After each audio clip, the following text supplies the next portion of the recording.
죄를 위해서 십자가에 달리셨고 3일 만에 부활하셨고 40일 동안 계시다가 승천을 하셨습니다. 그리고 오순절을 기해서 120명의 성도가 함께 모여서 기도하는 가운데에 주의 성령이 강하게 임했습니다. 이날을 절기로 우리는 성령 강림 주일이다 이렇게 말합니다.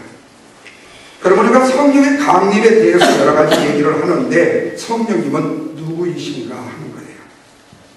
오늘 본문 16장 7절에 보면 내가 너희에게 누구를 보내준다고 그랬어요? 보혜사를 보내주신다 이렇게 말했습니다. 주님의 성령에 대해서 명명하신 호칭이 뭐냐면 보혜사입니다. 바로 이 보혜사라는 이 말은 요한복음에만 독특하게 명명이 되어진 호칭으로 기록이 되어집니다. 보혜사라는 이 말을 직역하면 은혜를 베풀어서 우리를 보호하시는 스승이다라는 뜻입니다. 헬라어 원어로는 파라클레토스라는 두 가지가 파라라는 말의 뜻은 곁에 있다라는 말의 뜻이고 그 다음에 크레토스라는 이 말은 불렀다, 부르다라는 말의 뜻입니다. 그래서 파라크레토스라는 이 말은 내 곁으로 부름을 받아 나를 돕는 분이다 라는 뜻입니다. 바로 이것이 보혜사 성령님이십니다. 이 말은 우리말로 풀이하면 중보자, 변호자, 권면자라는 뜻이에요. 바로 주님이 성령에 대해서 명명하신 것입니다. 여러분, 그런데 성령님은 바로 우리 가장 가까이에서 밀착하여 저와 여러분을 보호하시는 하나님이심을 믿으시면 아멘 하시길 바랍니다. 아멘. 여러분, 오늘날 우리의 신앙생활이 절대로 만만치 않습니다. 다시 말하면 보혜사의 성령의 도움이 없이는 우리의 신앙생활을 원활하게 행복하게 할 수가 없다는 말씀이에요. 그래서 우리에게 성령님의 존재라는 것은 절대적이고 충만하고 그 다음에 필수이야 합니다. 지금의 시대를 성령의 시대라고 말합니다. 복음의 시대에는 성자의 시대였고 교회의 시대에는 성령의 시대입니다. 다시 말하면 우리의 신앙의 삶과 우리의 교회의 모든 일들을 누가 관장하시느냐? 성령님이 관장하고 계신다는 사실이에요.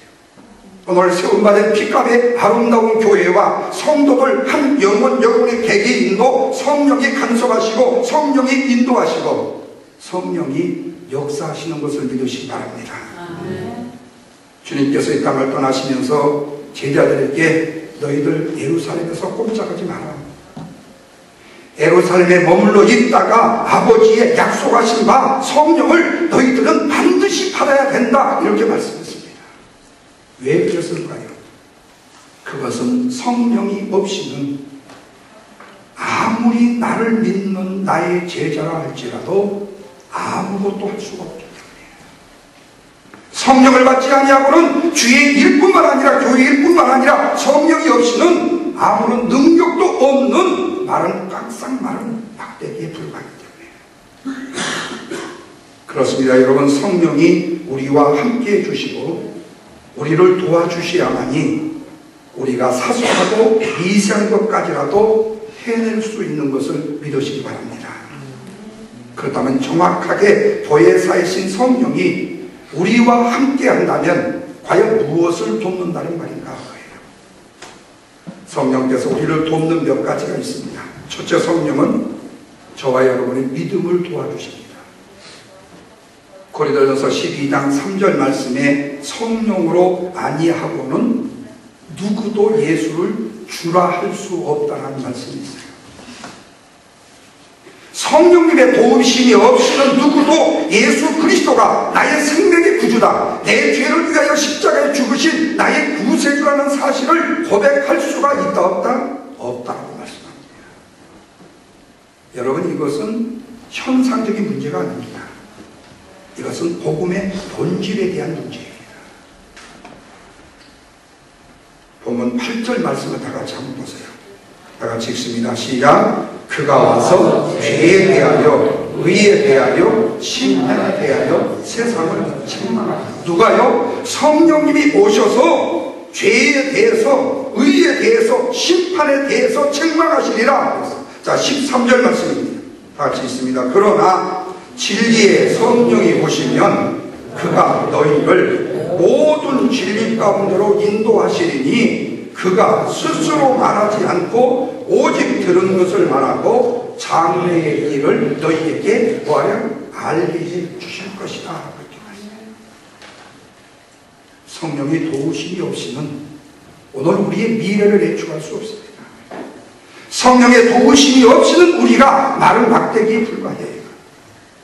여러분, 요한복음 16장 14장 26절 말씀에 보혜사 곧 아버지께서 내 이름으로 보내실 성령, 그가 너희에게 모든 것을 가르치시고 내가 너희에게 말한 모든 것을 생각나게 하시리라 하는 말씀이었어요. 여러분, 우리가 하나님의 말씀을 아무리 듣는다 할지라도, 하나님의 말씀의 진리를 우리가 깨닫는다 할지라도 우리의 지식으로, 우리의 능력으로, 우리의 경험으로 알아지는 것이 아니라 성령의 임재를 통해서 깨닫게 되고 생각나게 되어진다. 그래서 성령이 아니고서는 누구도 예수님이 나의 주님이라는 사실을 고백할 수가 없고, 죄가 무엇인지, 의가 무엇인지, 심판이 무엇인지에 대해서 알 수가 없다는 말씀이에요. 그렇다면 왜 사람들이 죄가 무엇인지, 구원이 무엇인지를 모르느냐 하는 거예요. 한마디로 말하면 뭐지요? 성령의 임재가 없기 때문에. 아까 말씀드렸던 것들은 영감이 없기 때문에 그래요. 여러분, 누구도 제정신을 가지고 예수를 믿지 못합니다.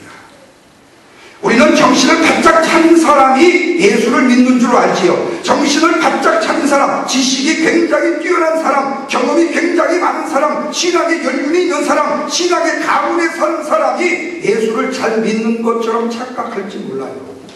그러나 여러분, 그것을 가지고 예수를 믿는 게 아닙니다. 성령이 덮어 씌워야만이 예수를 바로 믿을 수 있습니다. 아멘. 지식으로 예수를 믿는 게 아니란 말이에요. 혈통으로 예수를 믿는 게 아니란 말이에요. 목사들 자녀들 보세요. 타락한 자식들 많습니다.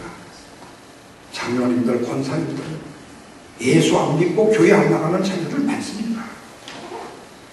그거 부모님이 억지로 됩니까? 부모라고 권위로 그걸 교회로 끌어다 앉혀보면 됩니까? 성령의 덮어쓰기를 위해서 기도하시기를 주님의 이름으로 축원합니다. 성령의 임재가 없이는 내가 생명의 주가 나의 그리스도라는 사실을 고백할 수가 없다니까요. 성령이 나로 하여금 예수님이 나의 그리스도이심을 알게 하고 깨닫게 하고 믿게 하고 보게 해야 우리의 신앙생활이 바로 되는 줄로 믿으시기 바랍니다. 내 의지로 신앙생활하는 게 아니에요. 여러분, 제자들을 보세요. 주님이 부활하신 그 사건을 목격했습니다. 주님이 부활하셔서 사실을 분명히 보았습니다. 그런데 고향으로 내팽개 쳐집니다. 그들은 어떻게 해야 될지를 분별을 못하고 갈팡질팡합니다. 그런데 여러분, 오순절을 기해서 성령을 체험한 그 다음부터 그들은 어떻게 됩니까? 담대해졌습니다. 물불을 안기고 주님이 우리의 죄를 위하여 십자가에 죽으셨다가 3일 만에 부활하셨다는 사실을 그 누구에게서 가든지 생명 걸고 담대하게 전하게 되더라는 거예요. 자기들의 힘이나 의지와 용기로 한 것이 아닙니다. 성령의 역사로 한 것입니다. 성령의 능력이 그들 가운데 임하니까 어떤 유혹도 어떤 협박에도 굴할 수가 없는 겁니다. 심지어는 죽음까지라도 두려워할 필요가 없었던 거예요. 그리고 나에게 주어진 사명을 감당케 되어지는 것입니다. 이들은 끝내 주의 사명을 감당하다가 순교했고 수많은 어려움과 고초와 그리고 또한 고난을 겪고 결국 그들은 믿음으로 승리한 사람들인 것을 믿으시기 바랍니다. 여러분, 오늘 우리의 성도의 삶도 마찬가지예요.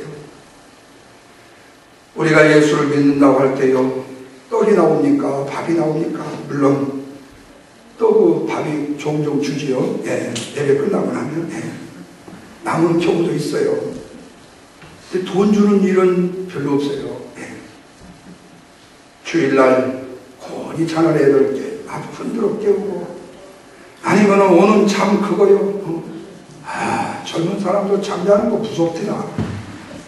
뭐 시계가 울리고 뭐 옆에서 요란을 해도 우리 같으면 15번도 더 일해볼 것 같은데, 젊은이들은 꼼짝을 안 해. 아예 대단하더라고요. 예, 대단해요. 여러분, 그렇게 힘든 주일날 하나님 앞에서 예배해요. 오늘 아마 지금도 어제 저녁 금요일부터 실컷 놀아가지고 지금요 신나게 놀아. 아직도 지금 잠자는 친구도 오늘 예배당 못 나오고, 내가 벌써 보면 다 알아. 네, 다. 화창한 날씨가 돼가 거의 놀러 간 친구들도 있지만, 그런 애들은 그래도 좀 부지런해. 그래도 잠잠해. 네. 여러분, 그러한 영적인 전쟁에서도 불구하고 오늘 교회에 나와서 예배하는 모습들 어디 쉬운 일입니까, 여러분? 성령이 임재하셔서 부르셨기에 예배하는 줄로 믿으시면 아멘 하시길 바랍니다. 와서 듣기 좋은 소리만 듣습니까? 힘든 소리만 듣잖아요. 좋은 소리만 듣습니까? 맨날 뭐 하라고 안 된다고 뭐 한다는 얘기만 듣잖아요. 설교 중에도 시험이 들어가지고 마음 상해가지고 집에 와서 그냥 가슴을 치는 사람도 있고, 내가 미워 죽게 갖고 그냥 왜 그렇게 이야기를 하면 좀 잘하지 그렇게 이상하게 얘기하냐. 목사인 나는요 그나마요 돈 받으면서 교회 나가요. 근데 성도님들은 돈 내면서 교회 나오잖아요. 이거 얼마나 불공평해. 그럼에도 불구하고 왜 여러분들은 교회에 나와 계십니까? 성령이 여러분의 마음에 임재하셔서 이 자리에 부르시기에 예배하고 하나님을 찬양하고 기도하며 주 앞에 영광을 돌리는 줄로 믿으시면 하시길 바랍니다. 아멘. 우리가 내 가정의 평화를 위해서, 사랑하는 내 자녀를 위해서, 나라와 민족을 위해서 우리가 하나님 앞에 엎드려 기도하고 예배한다 할지라도 그것마저라도 성령의 역사하심이 있기에 우리가 하나님 앞에 엎드려 예배하고 기도한다는 말씀이에요. 그렇습니다. 여러분, 우리의 신앙생활이라는 것은요 누가 죽인다고 해도요 내 의지대로 되는 게 아닙니다.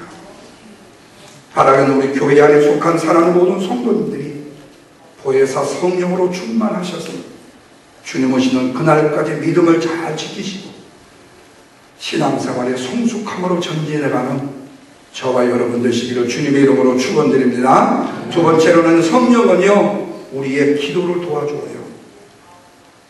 로마서 8장 26절 말씀에 이와 같이 성령도 우리의 연약함을 도우시나니 우리는 마땅히 기도할 바를 알지 못하지만 성령이 말할 수 없는 뭐로요? 탄식으로 우리를 위하여 어떻게 강구해 주신다고 그랬어요? 친히 강구해 주신다. 기도할 줄 모른대요. 어떻게 해야 될지 모른대요. 얼마나 몰랐으면 성령께서 말할 수 없는 탄식으로 우리를 위해서 기도해 주시겠습니까? 우리가 기도를 한다 할지라도요 정작 오늘 내 기도 속에 하나님의 영광을 위해서 필요한 것이 무엇인지를 아는 사람이 많지 않다는 얘기입니다. 여러분 솔직하게 저와 여러분들의 기도의 품목을 한번 이렇게 내놔 보십시오. 어떤 의미에서 보면요 우리에게 해를 끼치는 흉기를 요구하고 있는 기도의 제목이 얼마나 많은지 몰라. 하나님 100만 불짜리 재판 하나 터지게 해 주시옵소서. 그게 지금 선한 의도로 하시는 겁니까? 죽으려고 하시는 겁니까? 죽으려고 하시는 거예요. 공짜로 100만 불 절대 당첨되지 마세요. 그거 되지 마세요. 그거 돼도 그냥 주워버리세요. 네. 한 사람도 안 그런 사람이 없네. 제가 드리는 말씀은 그거예요. 우리의 열정과 열심, 우리의 노력과 우리의 헌신이 없이 그저 주어지는 것은요 우리에게 있는 것까지 빼앗아서 그냥 나간다는 거예요. 네. 제가 언제 이렇게 여담으로 한번 말씀드렸죠. 여러분 오늘 우리에게 중요한 것은 그거예요. 하나님이 오늘 우리에게 필요한 것을 내가 요구해야 되고 하나님이 원하시는 기도를 우리가 드려야 되고 하나님이 원하시는 우리의 헌신을 드려야 된단 말이에요. 그런데 오늘 우리는 우리의 욕심적인 기도를 드리고 있다는 거예요. 그래서 수만 있으면 모든 것이 갖추어진 거, 모든 것이 다 되는 거, 모든 것이 다 되는 거. 저는 우리 청년들에게 결혼 상담하는 때 반드시 그렇게 말합니다. 다 사지 마. 살림살이 다 사지 마. 다 갖추지 마. 두리고손도손 살면서 하나하나 사서 장만하는 거, 그거 재미 좀 느껴봐. 얼마나 좋은 줄 알아? 처음부터 다 해놓고 들어가게 되면 나중에 더 이상 바랄 게 없어. 88인치 TV 사다 놓고 신혼살림하면 그 뒤로 TV 안 나온다니까. 그러면 다른 집에 가가지고 55인치 그거 TV 딱 보면 기도 안 차. 그러니 뭐가 좋아? 아무것도 좋은 것이 없어. 그런데 25인치부터 집에서 시작해보세요. 너무 집에 갔더니 28인치가 있어. 너무너무 부러워. 그래서 내가 34인치 사고 싶었어. 그래서 35인치 샀어. 너무너무 일사기행해가지고 이틀 동안 잠이 안 와. 그런데 어느 집에 가다 보니까 55인치가 있어. 너무너무 좋아. 우리 어떻게 삽시다 해갖고 어떻게 해서 60인치 샀어. 닷새가 잠이 안 와. 그 재미 여러분 모르시죠? 하나씩 하나씩 일구하는 재미. 신앙은 창조입니다. 신앙은 창조예요. 하나님이 다 만들어진 세상에 우리를 살게 하신 것이 아니고 우리로 하여금 얻게 하기 위해서예요. 정치하게 하기 위해서예요.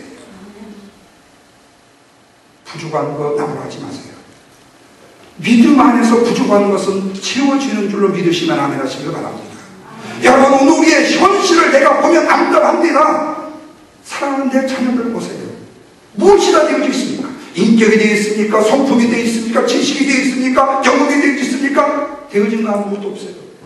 불안해요. 이 자식을 어디다 내놓을까요? 그런데 여러분, 어느 나라에다 내놨을 때 의젓하게 커가고 있어요. 내가 할 수 있었던 것은 배후에서 사랑하는 내 자녀를 위하여 눈물로 기도했던 것밖에 없어. 하나님의 도우심과 인도하심에 하나님이 내 사랑하는 자녀를 위치를 높여주시고 그 주의를 높여주시고 그 삶을 높여주시더라는 거예요. 그 재미 느껴보시라고 그래요. 그 시원을 맛보시라고 그래요. 무엇 때문이지요? 성령이 말할 수 없는 탄식으로 그를 위하여 기도하고 계십니다. 성령은 오늘 우리의 몸에 필요한 것을 아십니다. 오늘 우리가 해야 될 일들을 모두 다 아십니다.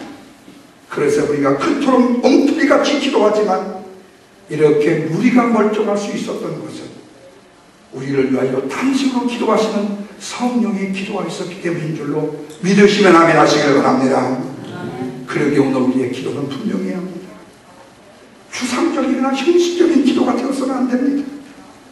바라기는 사랑하는 우리 모든 성도 여러분들이 성령으로 충만하여 중언부언하고 횡설수설하는 기도가 아닌 하나님의 바른 뜻에 합당한 기도로 주의 능력을 힘입는 저와 여러분 되시기를 주님의 이름으로 축원합니다. 세 번째로, 성령은 우리의 삶을 도와요. 우리의 삶. 우리가 잘 아는 로마서 8장 28절에 우리가 알거니와 하나님을 사랑하는 자 그 뜻대로 부르심을 입은 자들에게는 뭐라고 그랬죠? Everything, 모든 것이 합력하여 뭐를 이룬다? 선을 이룬다고 말씀하고 있습니다. 여러분, 이런 일들이 어떻게 가능할 수가 있습니까? 바로 그것은 성령이 우리를 위하여 돕는 하나님의 아름다운 능력 때문에 바로 이런 역사를 이룰 수가 있는 것입니다. 여러분, 성령이 도우시면 어떤 상황도, 어떤 환경도, 어떤 조건도 아름다운 선으로 결말나는 것을 믿으시기 바랍니다. 내가 일을 잘한다거나 내가 애를 썼다거나 내가 그 일들에 대해서 열심을 다했었다고 했을 때 우리가 하나님의 일을 망치는 경우가 많아요. 우리가 지금 수요일날 로마서를 강의하면서 이걸 보고 있습니다. 사랑하는 유대인들아, 너희들에게 율법이 있었냐? 너희들이 아브라함의 자손이냐? 너희들이 믿음의 아름다운 신실함을 갖고 있는 신실한 신앙인의 모습이냐? 그런데 왜 너희들은 스스로 네가 그 율법을 다 지킨 것처럼, 선을 다 행한 것처럼, 그 의의를 산 것처럼 왜 자랑하느냐? 그 열심과 열정으로 너희의 구원을 이룬 것이 아니라 하나님의 은혜로 너희에게, 그리고 믿음으로 너희에게 구원이 임했느니라고 말씀해요. 우리는 그저 하나님의 그저 은혜를 받은 것이에요. 그러므로 오늘 우리가 인간적인 열심을 가지고 애를 쓰면 쓸수록 성령의 임재가 약해지는 거예요. 주님 주님, 나는 할 수 없습니다. 나는 참 부족합니다. 나는 참 연약합니다. 내가 죄인임을 고백할 때에 하나님 앞에 합당한 예배, 신령과 진정의 예배가 되는 것을 믿으시기 바랍니다. 그래서 성령님은 모든 것이 선이 되도록 수습을 해주셔요. 바로 모든 것이 합력하여 선을 이룬다라는 이 말씀의 뜻이 바로 여기에 있습니다. 내가 이를 망쳐놔도 결국에 성령이 보혜사가 되셔서 이를 수습하시고 아름답게 결말의 역사를 이루게 되신다는 말씀입니다. 고린도서 4장 7절 이하의 말씀에 우리가 이 보배를 질그릇에 가졌는데 이는 심히 큰 능력은 하나님께 있고 우리에게 있지 않느니라. 8절 말씀에 우리가 사방으로 위협성을 당하여도 쌓이지 아니하는 것은, 답답한 일을 당하여도 낙심하지 아니하는 것은, 박해를 받아도 버림받지 않고 거꾸로짐을 당하여도 망하지 아니하는 것은 성령의 역사가 우리 가운데 임하기 때문이라고 말씀하셨습니다. 질그릇에 담긴 성령 때문에 거꾸로짐이 날지라도 넘어질 수가 없다는 거예요. 이것이 바로 성령으로 충만했던 바울의 생생한 간증입니다. 성령께서 나를 보호하시고 나를 인도하시고 나를 위로하시고 격려하시는데 누가 감히 나를 해치겠느냐 그 말이에요. 그러게 사랑하는 성도 여러분, 우리는 성령의 충만함을 힘입어야 합니다. 그렇다, 우리의 현실이 과연 그렇다면 성령으로 충만하냐 그 말이에요. 반드시 성령으로 충만해야 되는데 우리의 삶은 성령으로 충만한 것인가? 성령 충만한커녕 우리는 자꾸 반대로 간다는 얘기입니다. 그게 뭐지요? 성령 충만의 반대, 성령 회방입니다. 성령 소멸입니다. 데살로니가서 5장 19절, 마가복음 3장 28절, 에베소서 30절에 보면요, 똑같이 이렇게 돼 있어요. 성령을 소멸치 말고 근심하게 하지 말고 회방치 말라고 말씀합니다. 성령의 일을 회방하고 소멸하고 회방하고 근심케 한다면 우리에게 무슨 도움이 되겠느냐고 묻습니다. 그럼에도 우리의 입술로는 성령 충만이라고 말을 하지만 실제로 성령을 근심하게 하고 회방하게 하고 소멸하는 삶을 산다는 겁니다. 이것이 오늘날 우리의 신앙의 모순이라는 말씀입니다. 그래서 우리는 내 안에 거주하시는 성령과 깊은 유대의 관계를 맺어야 되는 거죠. 성령과 온전히 하나를 이루어야 된다. 성령의 임재, 성령의 역사를 자꾸 묵살하고 소리하고 그 역사를 해방하고 성령의 계시와 감동을 외면해서는 안 된다는 얘기입니다. 그렇다면 성령이 우리 안에 계셔야 될 이유가 없는 거죠. 그래서 성령 우리 안에서 떠나가시면 우리는 그걸 보고 뭐라고 말하죠? 성령의 소멸이라고 말합니다. 하나에서부터 열까지 신앙인의 모든 삶은 성령의 임재로 성령의 역사가 이루어지는 은혜인데 성령이 나를 떠나버리면 어떻게 되지요? 우리는 천하의 고아가 되는 것입니다.